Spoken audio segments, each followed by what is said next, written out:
When Apple Arcade was first announced, I was incredibly excited. It seemed like a really cool opportunity for indie devs to get their games published and find success, while giving mobile gamers such as myself a premium experience on the App Store.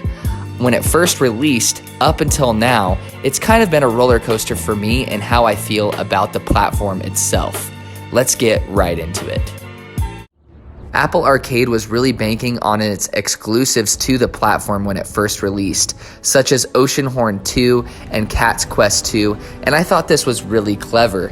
Mobile-grown games that were only enjoyed on mobile initially, got sequels that were only available through Apple Arcade with the subscription service. And I thought this was really cool, and it seemed like there was a roadmap for future premium titles to come.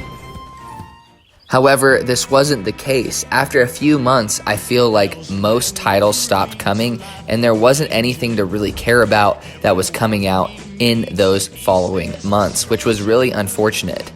During this time, I was still not subscribed to Apple Arcade because I felt like there wasn't enough to really enjoy. They had quite a few games, but I was only interested in about a handful of them, about 5 to 10, and I knew I could play through those during the trial, and so I was just going to hold off until they added more to the platform. Which brings us to the year 2020, when the service had a trickle of games coming in. I feel like there's about 2 to 3 games per half year of that year that were of notoriety and I was interested in, but not enough to where I actually wanted to subscribe to the platform. Which brings us to the year 2021. Now 2021 is a mixed bag, but it's still already an improvement over 2020, and it's not even over with.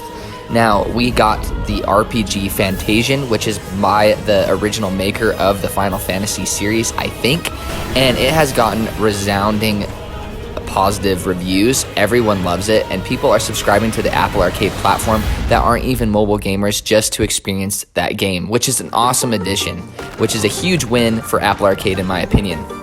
Now, on top of that, Apple Arcade has done another clever thing and taken the original forefathers of the App Store, such as Angry Birds, Jetpack Joyride, Tiny Wings, and turned them into the original premium experiences that we experienced way back at the early days of the App Store, instead of the free-to-play versions or the messed up versions of themselves that we see today on the App Store outside of Apple Arcade.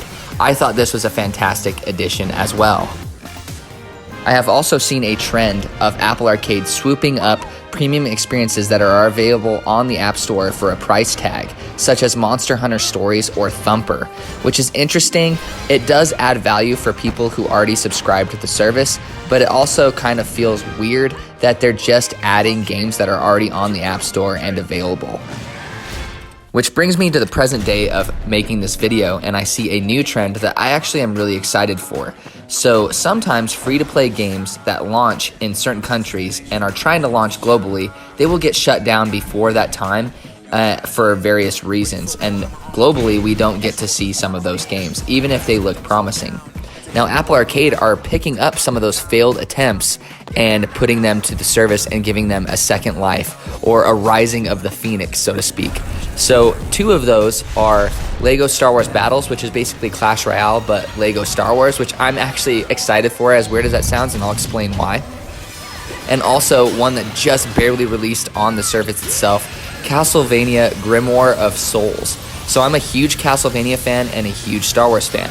And what's really cool is I was excited for these to launch globally, even though they were packed with free-to-play shenanigans, and I was just going to play them, see how they were, and enjoy them for what they were. Now, with Lego Star Wars Battles, this is a multiplayer-only game.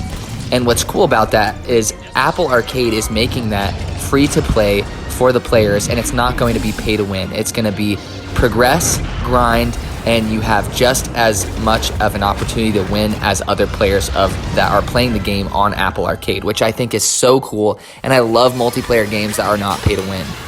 Now, on top of that, I'm a huge fan of Castlevania, and the game has been restructured to just be able to grind for things with the in-game currency itself, which provides a unique Castlevania experience that's different from other experiences, and it doesn't feel greedy, and it's been rebalanced. So I think there's a lot of potential for Apple Arcade to continue to do this with other free-to-play games that didn't survive because of their greedy monetization models, and giving them second life and giving them a premium makeover. I love that. The games I just mentioned are definitely pushing me over the edge, and I feel like I'm about to subscribe to Apple Arcade finally. I think it provides enough value for me personally to finally check it out and enjoy the games that it has. It's honestly added quite a bit. It's just taken a while, and now I finally see value in it. Which brings me to the question, what do you guys think about Apple Arcade? I want to know your guys' thoughts about it, whether it's worth it for you, and if you'd be interested in seeing me make content about Apple Arcade games. I've always wondered how that would work out and if people would be interested in that, since people of the subscription service can just download it and try it for themselves. So let me know in the comment section down below, and if you enjoyed this video, please leave a like and pop a sub. It really means a lot, and thank you so much for watching to the end of the video. I stream mobile games. Check out the links in the description down below and pop the follows on any of those to know when I'm streaming next. I love you guys. I hope you guys are staying safe and take it easy.